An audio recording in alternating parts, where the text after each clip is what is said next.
बड़ा सोचो, तेजी से सोचो, आगे की सोचो। कल्पना पर किसी का एकाधिकार नहीं होता, ऐसा कहना है पहाड़ जैसे इरादे वाले धीरजलाल हीराचंद अंबानी यानी हमारे सबके चहेते धीरूभाई अंबानी का। धीरूभाई अंबानी का जन्म 28 दिसंबर 1932 को गुजरात के जूनागढ़ जिले के चोरवाड़ गांव में एक बनिया फैमिली में हुआ। उनके पिता हीराचंद अंबानी एक अध्यापक थे और माँ हाउसवाइफ थी। धीरूभाई को 2 भाई और 2 बहनें थीं। बचपन से ही धीरूभाई को खुद के दम पर कुछ कर गुजरने की तमन्ना थी। बचपन में स्कूल के बाद धीरूभाई ने पकोड़े बेचने का बिजनेस शुरू किया। उनका कहना था, पैसा कमाने के लिए आपको किसी के निमंत्रण की ज़रूरत नहीं है। अपने स्कूल के 5 साल ख़त्म करने के बाद वो आगे की पढ़ाई के लिए जूनागढ़ चले गए।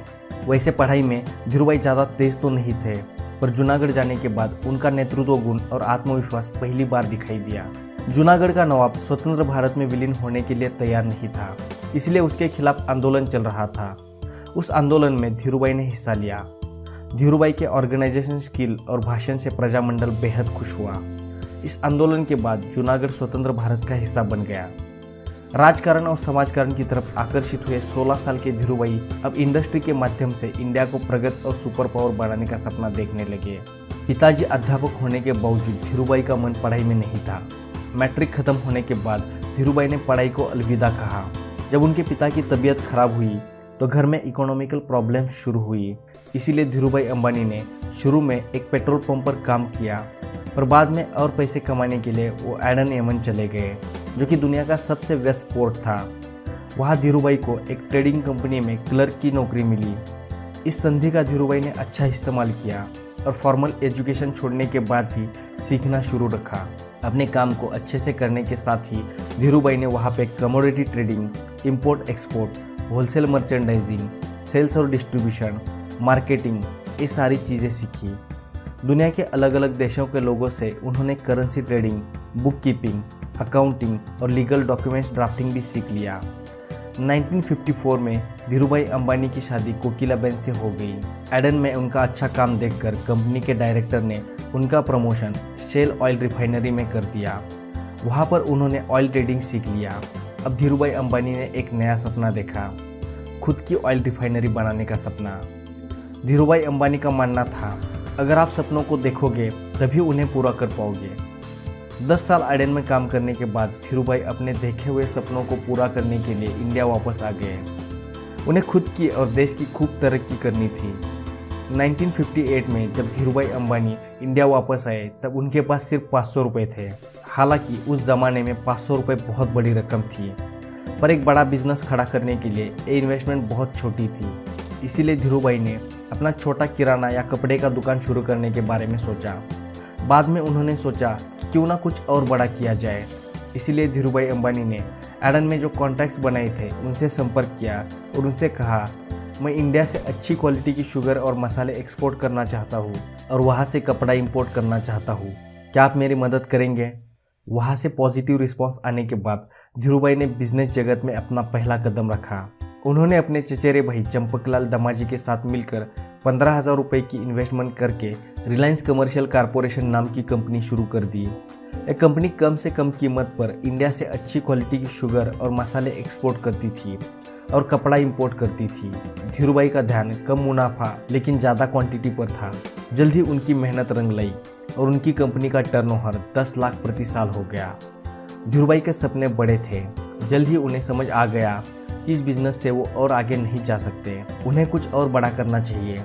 ऐसे में 1965 में धीरूभाई की उनके भाई के साथ पार्टनरशिप खत्म हो गई। 1966 में धीरूभाई ने अहमदाबाद के नरोदा गांव में Reliance textile industries private limited नाम की टेक्सटाइल मिल शुरू की।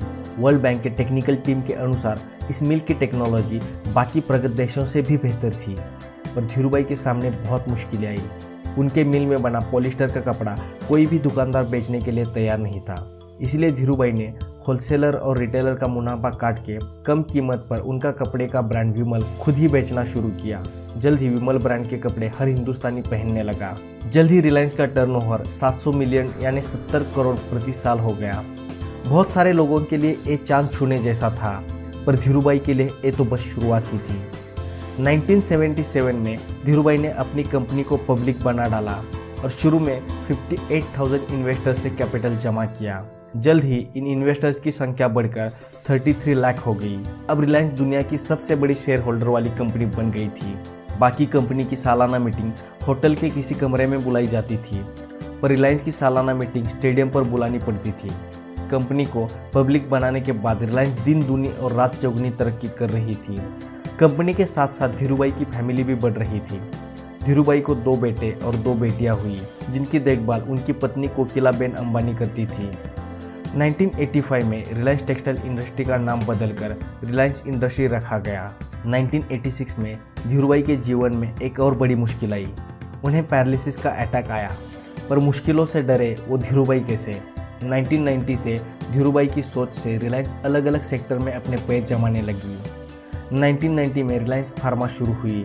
1991 में रिलायंस ऑयल रिफाइनिंग कंपनी शुरू हुई। 1993 में रिलायंस पेट्रोलियम शुरू हुई।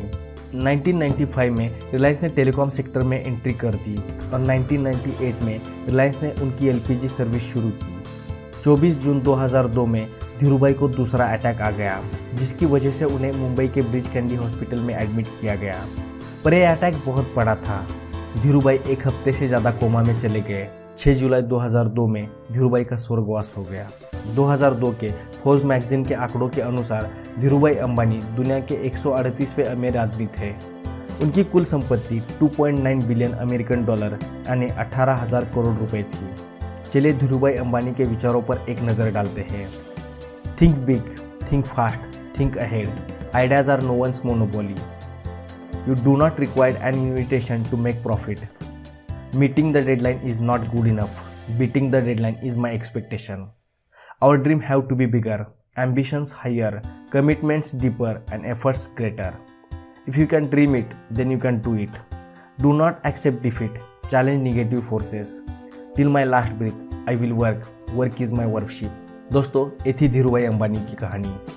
दोस्तों, अगर आपको ये वीडियो अच्छा लगे तो इस वीडियो को लाइक करें, अपने व्यूज़ कमेंट करें, अपने सपनों के पीछे पागल दोस्तों के साथ इस वीडियो को शेयर करें और ऐसी बायोग्राफीज और बुक समरीज देखते रहने के लिए हमारे चैनल को सब्सक्राइब करना ना भूलें। Finally, thanks for watching.